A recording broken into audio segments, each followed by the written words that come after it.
Exodus 10.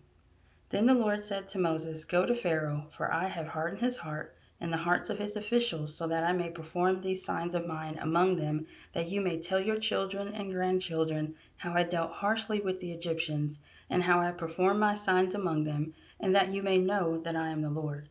So Moses and Aaron went to Pharaoh and said to him, This is what the Lord, the God of the Hebrews, says.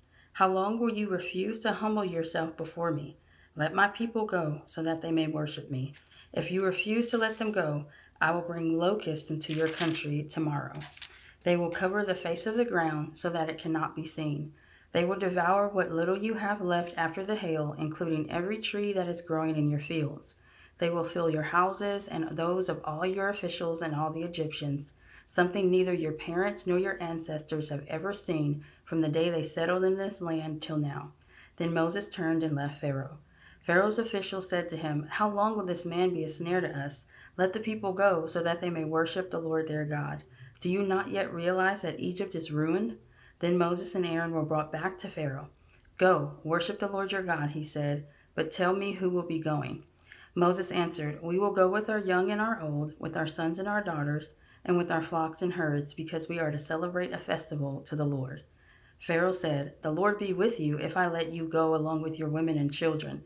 Clearly you are bent on evil. No, have only the men go and worship the Lord, since that's what you have been asking for.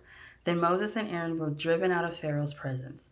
And the Lord said to Moses, Stretch out your hand over Egypt, so that locusts swarm over the land and devour everything growing in the fields, everything left by the hail.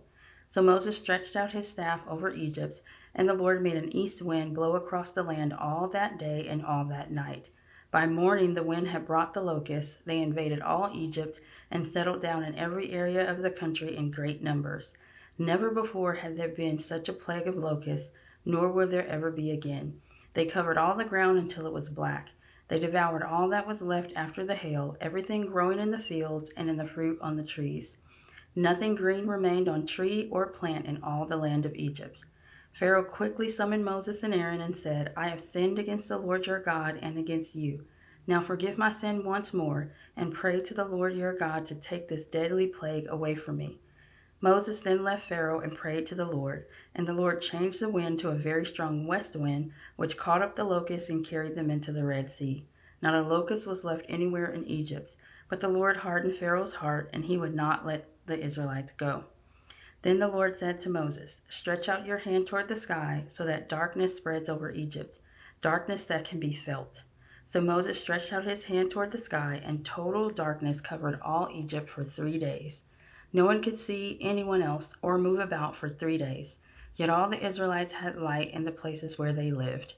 Then Pharaoh summoned Moses and said, Go, worship the Lord. Even your women and children may go with you. Only leave your flocks and herds behind. But Moses said, You must allow us to have sacrifices and burnt offerings to present to the Lord our God. Our livestock too must go with us. Not a hoof is to be left behind. We have to use some of them in worshiping the Lord our God, and until we get there, we will not know what we are to use to worship the Lord. But the Lord hardened Pharaoh's heart, and he was not willing to let them go. Pharaoh said to Moses, Get out of my sight. Make sure you do not appear before me again. The day you see my face, you will die. Just as you say, Moses replied, I will never appear before you again.